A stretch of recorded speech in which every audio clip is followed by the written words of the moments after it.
Mais alors là aussi, comment choisir le bon sujet de thèse? Je ne sais pas comment est-ce que vous les aviez choisis, vos sujets de thèse. Est-ce que c'était vraiment par passion ou est-ce qu'il y avait une raison différente pour le choix?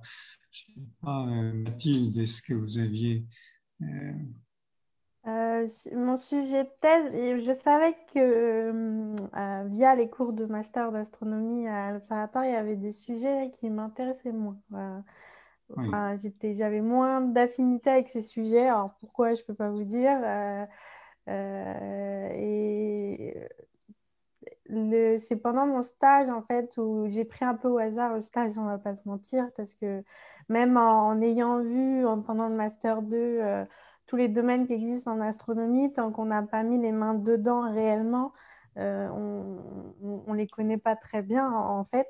Donc j'ai choisi un stage un peu au hasard. J'avais choisi j'avais candidaté à plusieurs stages assez au hasard sur des sujets qui me semblaient pas mal. Et en fait, c'est vraiment en découvrant le domaine, donc en faisant de la bibliographie, en discutant avec mes encadrants de stage, avec l'équipe, etc., que j'ai découvert un domaine où il y avait plein de questions qui restaient encore sans réponse. Et enfin, j'ai eu un coup de cœur. Hein, et du coup, je suis restée. Pour ma thèse, je voulais absolument continuer sur ce sujet-là. Donc, j'ai fait un sujet qui est relié. Et en fait, maintenant, ouais, je m'occupe des grandes questions autour. En fait, je bouge d'échelle à chaque fois. Donc, au tout début, je me suis intéressée vraiment aux bébés étoiles, donc les étoiles en formation. Et là, je commence à regarder dans les nuages moléculaires, donc à très, très grande échelle, pour voir comment les nuages peuvent former des étoiles aussi petites à l'intérieur.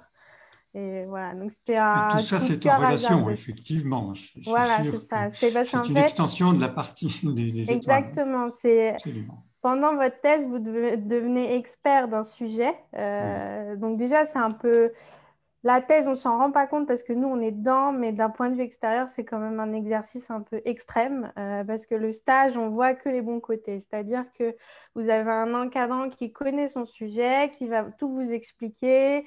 Tous les outils sont déjà prêts, donc en 3 mois, vous faites juste ce qu'il faut. Enfin, vous voyez le bon côté de la recherche. En thèse, par Oui. contre, c'est différent. Vous êtes sur un sujet même l'encadrant ne connaît pas la solution, d'accord? Il a des pistes à explorer, mais personne ne connaît la solution. Donc, vous devenez en fait au fur et à mesure l'expert parce que vous développez les outils. Donc, vous êtes capable de dire ce qui est possible ou non de faire là-dessus. Vous comprenez quelles questions, du coup, vos nouveaux résultats vont ouvrir. Et puis ensuite, on vous demande quand même des choses.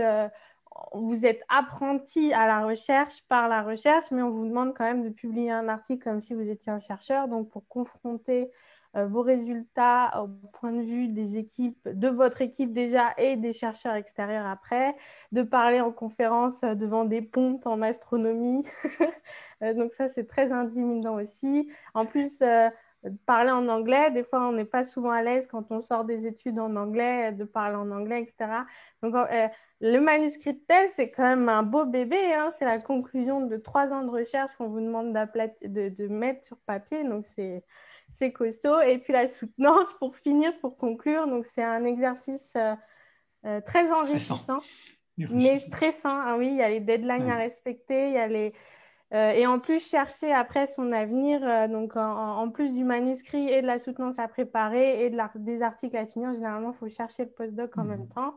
Donc la dernière année, la troisième année, est très dure moralement à gérer, mais on développe des compétences incroyables. En fait, on est poussé dans ces retranchements et on peut développer des compétences incroyables en organisation, en gestion de projet. Donc après un doctorat, on peut en fait se reconvertir dans plein de choses qu'on ne soupçonne pas. Très bien, Par contre, si merci je peux me beaucoup. permettre, sur le choix du sujet de thèse, il y a quand même quelque chose, enfin, justement, si la thématique là, de la salle, c'est le poste permanent. Moi, je me souviens que par exemple, en Master 2, je voulais justement faire ma thèse avec Bruno Sicardi, puisque j'aimais beaucoup ce qu'il faisait sur les petits corps, etc. Et typiquement, il m'avait donné un bon conseil. Il m'avait dit, écoute, j'ai déjà eu 6 doctorants sur ce sujet-là dans les 3 dernières années. Il n'y aura jamais 6 postes, voire même pas un poste dédié à cette étude-là dans les prochaines années en France. Et donc, typiquement, c'est aussi pour ça que j'ai fait ma thèse en physique des plasmas, parce que c'était un domaine où, voilà, il y a en ce moment, donc moi, quand j'ai commencé ma thèse, on attendait Parker Solar Probe qui a été lancé en 2018, on attendait Solar Orbiter qui a été lancé en 2020, et on attendait Bepi Colombo qui est lancé en 2018 et qui arrive en 2025. 25, Et oui. donc, en fait, par exemple aussi, quand on a fait notre master avec Mathilde, le sujet à la mode, c'était Rosetta.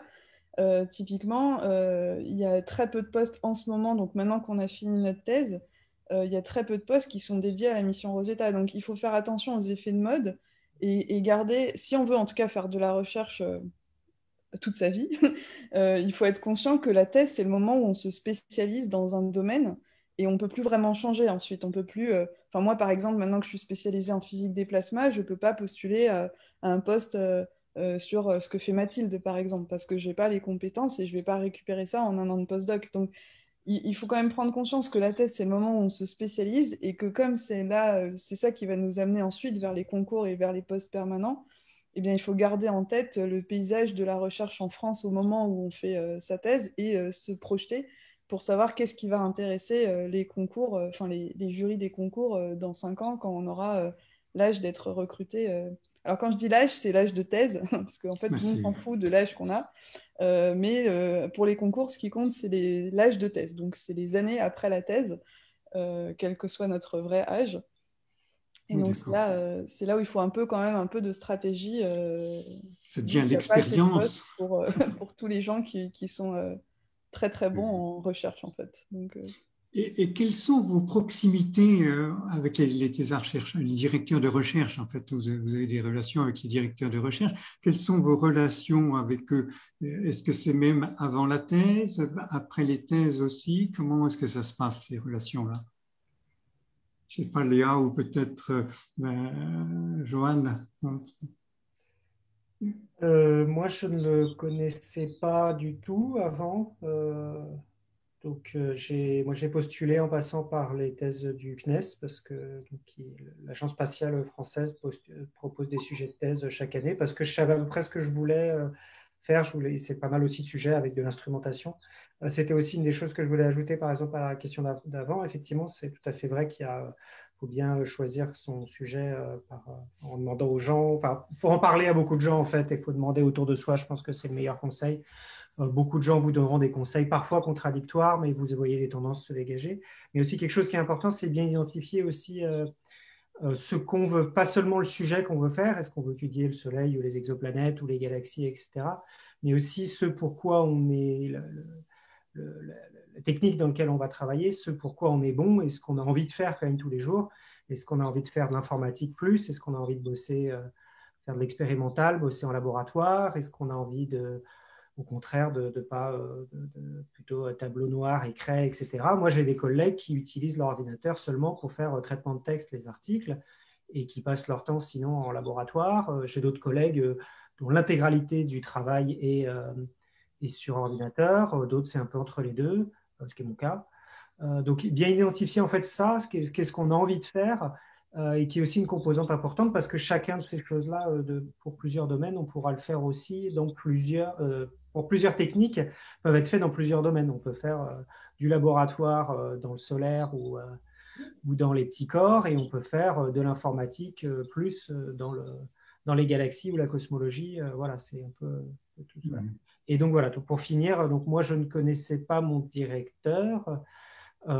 Effectivement, c'était peut-être... j'avais un petit peu regardé un tout petit peu avant, est-ce que les thèses d'une manière générale se passaient bien avec lui et se passaient bien dans cette équipe-là. Je me rappelle que par exemple, il y avait sur le site du LESIA, il y avait un seul abandon sur les 10 années d'avant, quelque chose comme ça au moment où moi je l'ai fait, ce qui était un très bon signe. Ça veut dire que sur plusieurs dizaines de thésards, l'énorme majorité avait été jusqu'au bout. Ce n'est pas le cas dans toutes les équipes. Il y a des équipes où il y a des red flags, comme on dit, des choses où on voit qu'effectivement, il y a des gens qui... Et ça veut dire que c'est peut-être une équipe où il y a peut-être un problème. Donc peut-être regarder ce contexte plus général aussi pour savoir faire appeler aussi les anciennes personnes qui sont passées par ce labo-là ou cette équipe-là peut vous aider aussi à savoir est-ce que c'est un endroit où vous allez vous sentir bien. voilà. C'est un moment qui est assez stressant, la thèse, c'est long, et donc c'est bien de préparer le terrain pour que vous vous sentiez à l'aise pendant plusieurs années, que vous ayez des bonnes relations avec vos collègues professionnels et cordiales si possible. Après, moi, la thèse, oui, j'ai été stressée à certains moments parce qu'il y a eu beaucoup de travail, mais ça reste quand même 3 ans de bonheur quand même. Hein. Enfin, je veux dire, Oui, on avait des conditions de travail. Enfin, moi, j'étais au Lysia, mais j'avais des super conditions de travail. Je partais en mission une fois par mois. J'ai découvert le Japon, les États-Unis, l'Europe. J'ai rencontré des tas de gens. Je pense que mon réseau professionnel a explosé pendant ces années-là.